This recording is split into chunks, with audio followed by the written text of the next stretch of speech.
시청자 여러분 안녕하십니까? 박종환 TV 방송의 시사 전망대입니다. 윤석열 정부가 출범한 지 벌써 2주일이 지났습니다. 한덕수 국무총리와 18개 각부 장관 인선 과정에서 민주당과 심한 대치 국면에 서 있는 윤석열 대통령께서 각부 장관을 임명을 강행했습니다. 이번 주 첫 번째 섹션은 윤석열 정부 초기 전국 안정의 시험대가 된 18개 각부 장관 소식과 그리고 두 번째 섹션 5.18 민주화 운동에 대한 이야기, 그리고 세 번째 마지막 섹션에는 전북 지방자치 무엇이 문제이고 어떤 후보가 열심히 뛰고 있는가에 대해서 풀어보겠습니다.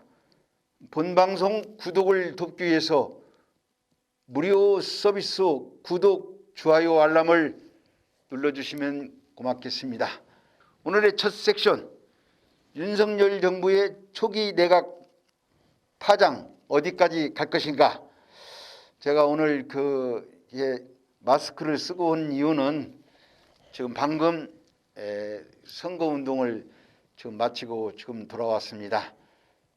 익산시 가성거구에 박종일 익산시 후보, 국민의힘 후보 선거 사무장으로서 선거운동을 방금 마치고 와서 마스크를 쓰고 하는데 마스크를 벗고 한번 해보겠습니다. 자, 오늘의 첫 섹션, 윤석열 정부의 초기 내각 언제까지 이렇게 파장을 몰고 올 것인가에 대해서 말씀드리겠습니다. 윤석열 정부가 이번에 내각을 임명하면서 이렇게 지금까지도 말이 좀 많이 있었어요. 지난 문재인 정부에서 인사 7대 기준이 있었어요. 인사 7대 기준. 2017년 11월에 문재인 정부에서 고위공직자 인사 7대 기준 원천 배제한다, 이렇게 해서 병역 문제, 불법 재산 증식 문제, 세금 탈구 문제, 위장 전입, 연구 부정 행위, 성 관련 범죄, 음주운전, 이렇게 해서 인사 7대 기준을 가지고 문재인 정부에서 인사를 한다고 했는데, 그 인사가 과연 인사 7대 기준을 지켰는가, 여기에 대해서는 우리 국민들이 잘 알고 계실 줄 믿습니다. 문재인 정부에서도 초기에 강경화 의무부 장관 문제로 시끄러웠어요. 그때 당시도.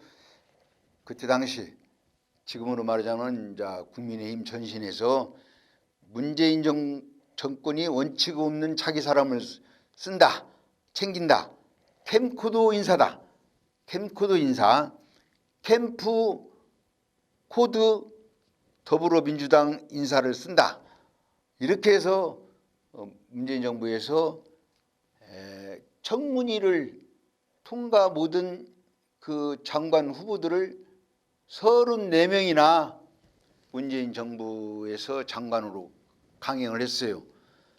그러다 보니까 지금 윤석열 정부로 왔는데, 윤석열 정부에서도 지금 현재로서 제가 알기로는 추경호 경제부총리 기재정부 장관, 한희진 환경부 장관, 이종호 과학기술정보통신부 장관, 이 세 사람 이외에는 통과를 못한 것 같아요.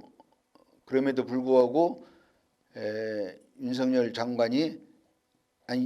대통령께서 장관 후보들을 강행했어요. 대표적인 장관이 한동훈 법무장관인데, 한동훈 법무장관, 권영세, 박진 통일부 장관, 이상민 행자부 장관을, 원희룡 국토부 장관 등 이런 분들을 이제 강행을 했어요. 그래서 제가 오늘 또 방송하기 전에 뉴스를 보고 왔는데 국회 예결위에서 한동훈 법무부 장관을 불러다 놓고 또 청문회 같이 뭐 심한 또 질책을 했더라고요, 보니까. 그래서 이건 좀 우리 민주당 그 의원들이 너무 이렇게 국민의 시각에 앞서가지 못했냐 그런 생각이 들어가요.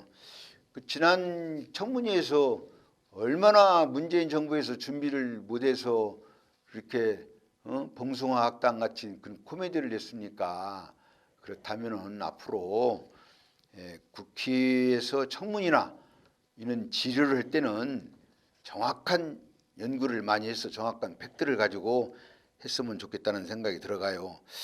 그런데 제가 좀 의아스러운 것은 뭐 문재인 전 정부도 그렇지만은 윤석열 정부가 이번에 새롭게 탄생해서 검찰 출신이 한 8명에서 10명 정도가 청와대 포진이 중요한 부서에 들어갔고 그 윤석열 대통령과 이렇게 코드를 맡은 사람들이 많이 이렇게 인사에 들어왔지 않냐 그런 우리 국민들 시각도 있고 또 민주당에서도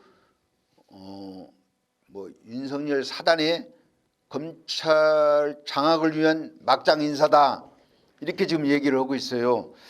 그래서 물론 이제 인사가 만사지만은 인사는 대통령의 고유 권한이지만은 이 초기에 이런 소리를 들으면은 뭔가 좀 윤석열 정부에서도 인사에 대해서는 심사숙고해왔다는 그런 생각이 들어갑니다.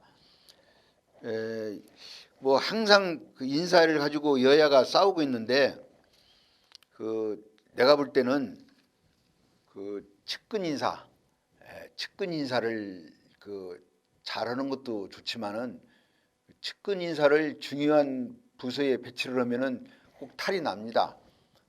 박근혜 정부에서도 그렇고 뭐 이명박 정부에서도 그렇고 그 민정수석을 측근을 시켜서 사단이 많이 나지 않습니까? 문재인 정부에서도 조국 사태도 바로 그런 원인 중에 하나가 있어요. 그래서 측근을 잘 배치를 해야 한다 그런 생각이 들어갑니다. 두 번째 섹션 광주 민주화 운동 얘기를 하겠습니다. 지난 5월 18일이죠. 5월 18일 날 윤석열 대통령이 제42주년 광주 민주화 운동 기념식에 참석을 했어요. 그날 윤 대통령께서 자유민주주의를 피로서 지켜낸 5월의 정신이 바로 국민통합의 주춧돌이다 이렇게 말씀을 하시더라고요. 그리고 5월 정신을 확고하게 지켜나갈 것이다 이런 말씀을 역대 대통령보다도 뭔가 5.18 정신에 아주 강력한 메시지를 줬어요. 그렇다면은 우리 박종환 TV 방송에서 바라보는 그 5.18 정신은 그 저도 호남 출신이지만은 호남인들의 전유물이 아닙니다.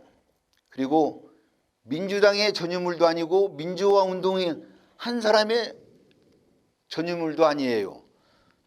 그동안에 이 민주화 운동, 이 광주 민주화 운동을 대한민국의 국민들의 숭고한 민주화 정신을 그 당에서 정치인들이 당에서 당략으로 이용을 했어요. 자기들의 그 합리화를 시키기 위해서 자기 당의 유리하게 민주당은 민주당대로 민주화 운동한 사람은 민주화 운동한 사람대로 국민의힘은 또 국민의힘대로 이렇게 합리적인 미사역으로 그 광주 민주화 운동을 사유화했는데 이번에는 그 윤석열 대통령께서 이번에 그 광주에 가서 취임사를 보고 이번만큼은 5.18 민주화 운동을 정리를 할 때가 되지 않냐, 저는 그렇게 생각합니다. 시중에는 지금 무슨 얘기가 나오냐면 말이에요. 5.18 그 민주화 운동의 유공자가 뭐 참 이름을 대면 다 알만한 정치 중량급 정치인들이 있고 뭐 전현직 뭐 대통령 이름까지 있다는 그런 얘기가 돌고 있어요. 민주화 운동 아무런 관련 하나 없고 광주 민주화 운동에서 돌멩이 하나 집어던지지도 않는 사람들이 유공자로 둔갑을 해가지고 엄청난 특혜를 받고 있다, 이런 얘기가 시중에 돌고 있습니다. 자, 그렇다면은 지금 이 시점에서 5.18 광주 민주화 운동의 유공자들이 왜 명단을 제대로 발표를 하지 않나? 아니, 국가 유공자라면 자랑스럽게 내가 국가 유공자다 하고 명단을 발표하고 언론이나 방송이나 내보낼 수가 있는데, 아직까지도 정확하게 광주 민주화 운동의 유공자를 쉬쉬 숨기고 발표를 않는다는 그런 얘기가 있어요.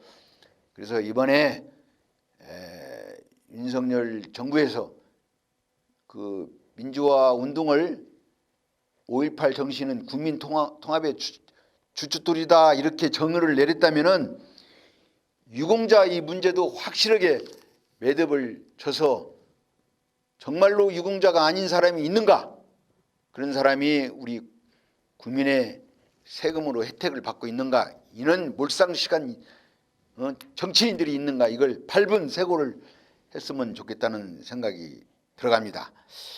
그 옛날에 몇 년 전인가 그 광주 민주화 운동 전야제에서 민주당 의원들, 운동권 의원들이 술 파티를 해서 한번 그 국민들의 지탄을 받은 일이 있습니다.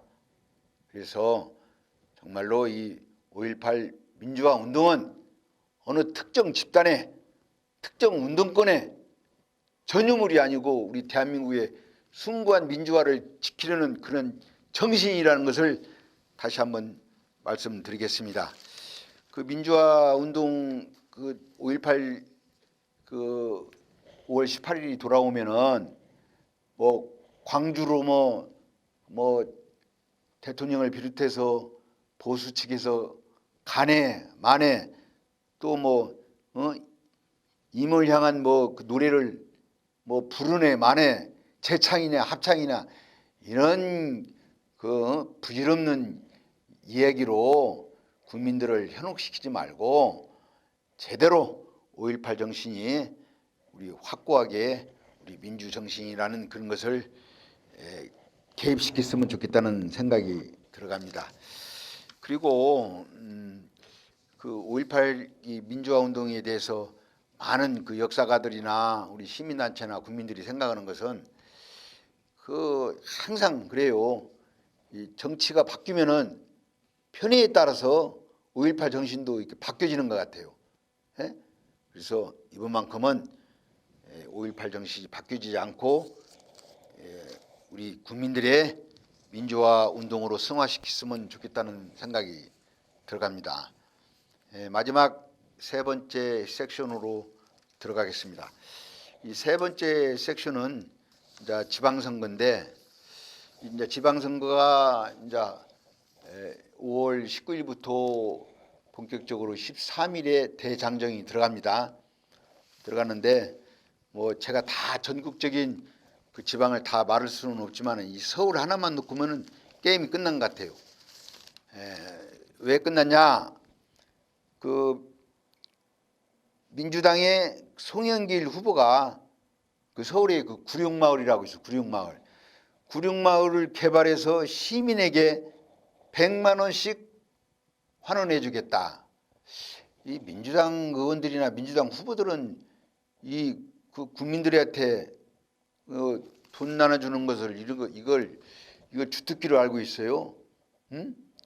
지난 코로나 때, 물론 코로나에서 피해를 입고 영세민한테는 당연히 보상을 해줘야죠. 그러나 그 보상을 안 해줘도 되는 그런 사람들에게까지 또 보상을 해주는, 돈 나눠주는 거, 이거 하나만 봐도 이번 서울시장 선거는 끝났어요. 예? 뭐 구룡마을을 개발해서 시민에게 100만 원씩 환해주겠다. 성남의 대장동 개발에서는 몇 사람이 몇 천억을 그냥 꿀꺽 먹었는데, 이제 그렇게는 또 안 되게 생긴 모양이죠. 구룡마을을 시민 개발해서 시민에게 100만 원씩 환원해주겠다. 오세훈 후보에는 서울의 임대주택을 타워팰리스, 서울에 가면 타워팰리스라고 있어요. 선망에 그 아파트가 있습니다. 부유층이 사는 그 아파트가 있는데 임대주택을 타워팰리스처럼 쳐서 임대 서민들한테 공급했다. 그러면 여기서 게임이 끝난 거 아닙니까? 예? 이는 정책으로 정책 대결을 해야지 뭐 어디를 개발해서 돈으로 100만 원씩 주겠다. 이러니까 송영길 그 서울시장 후보가 오세훈 시장한테 뭐 오차 범위 훨씬 15%에서 20% 차이 나지 않습니까? 그래서 그런 말씀을 또 드리고, 우리 또 전북권으로 한번 넘어오겠어요. 우리 전북권으로 이번에 그 5월 18일 날 국민의힘의 이준석 당대표가 전북을 방문했어요. 그 전북의 조배숙 도지사 후보와 전라북도 국민의힘 도당의 그 격려를 하기 위해서 발대식을 했는데, 여기에 뭐 권성동 국민의힘 원내대표를 비롯해서 김기현 중앙선대위 공동위원장, 이런 분들이 국회의원들이 한 10여 명이 와서 조배숙 의원을, 도지사 후보를 격려를 해줬는데, 이날 조배숙 후보께서 뭐라고 말했냐면은, 지금까지 전북 지역이 낙후되고 소외된 것은, 그 이유는 수십 년간 계속된 우리 전북 호남의 독점 정치 폐해, 한마디로 말해서 묻지마 선거, 지역 정서에 함몰돼서 묻지마 선거가 오늘날 이런 폐해를 보고 있다. 이제는 지역 정당을 떠나 전북 도민의 현명한 선택을 기대한다.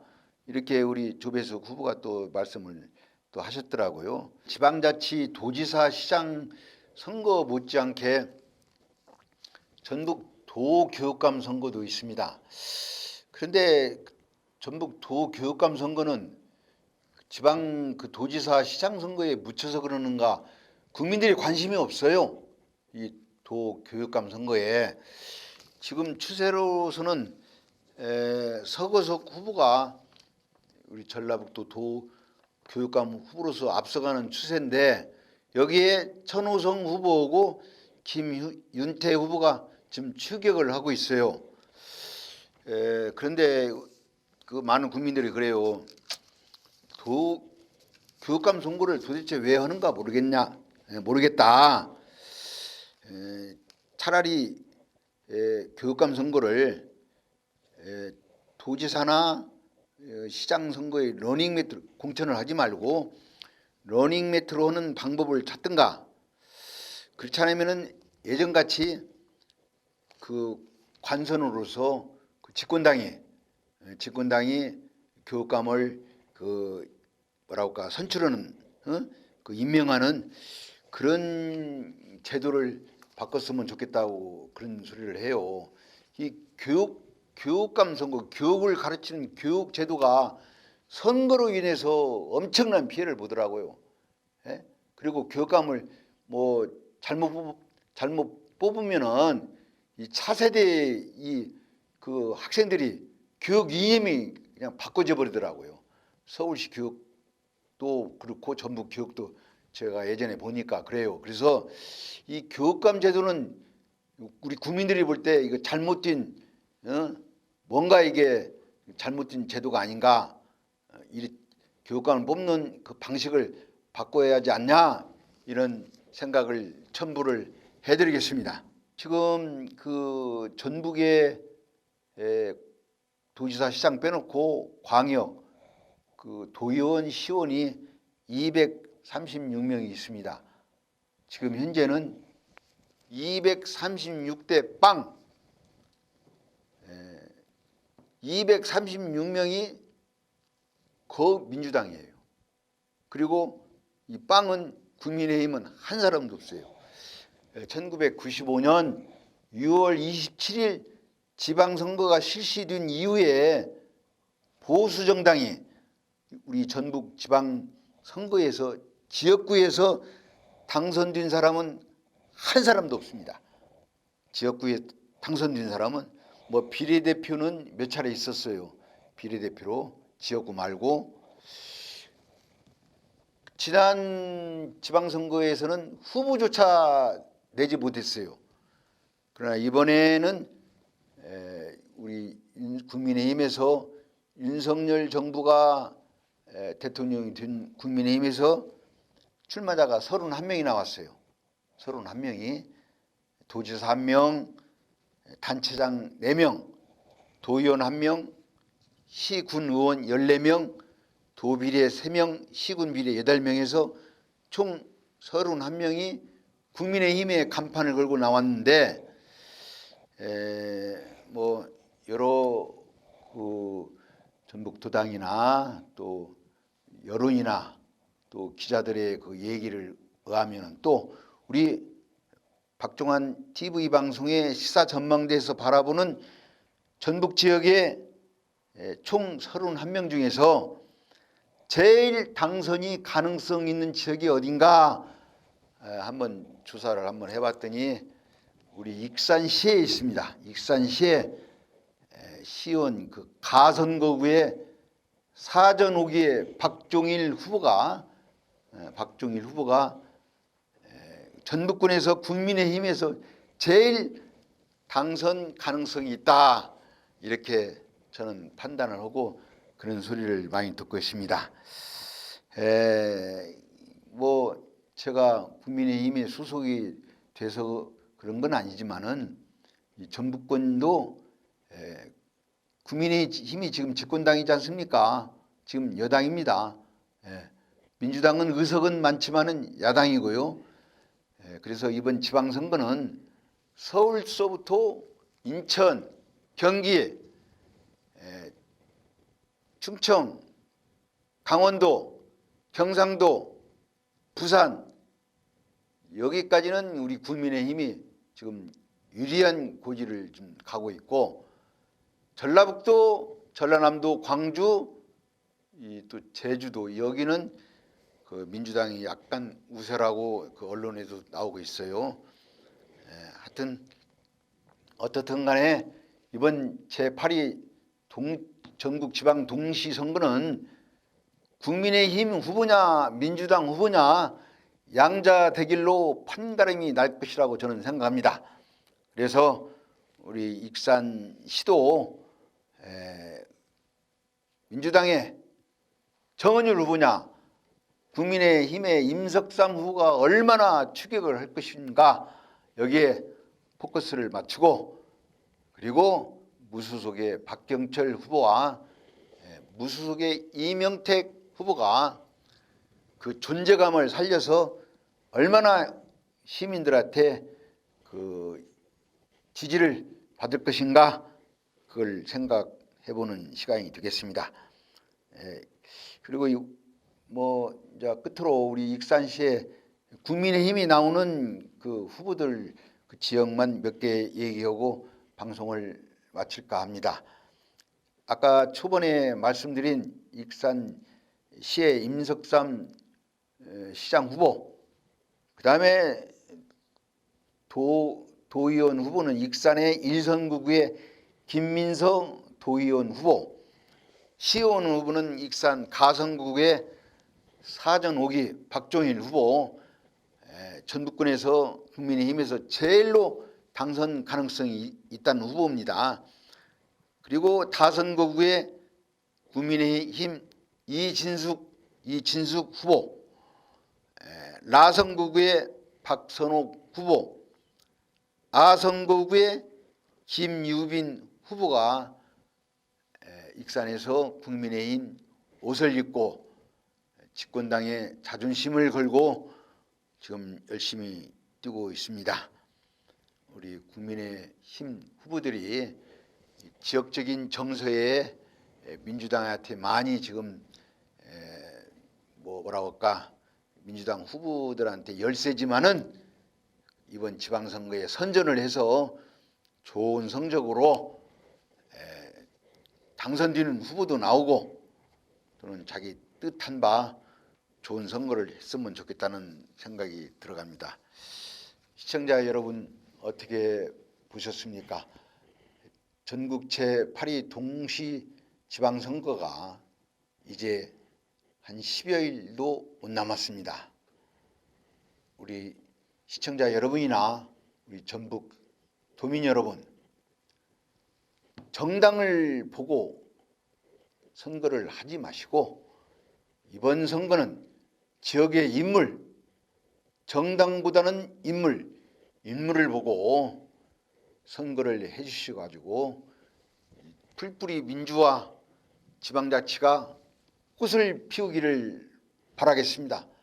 시청자 여러분, 이번 주는 여기서 작별의 인사를 구합니다. 시청자 여러분, 다음 주에 만나요. See you again. 감사합니다.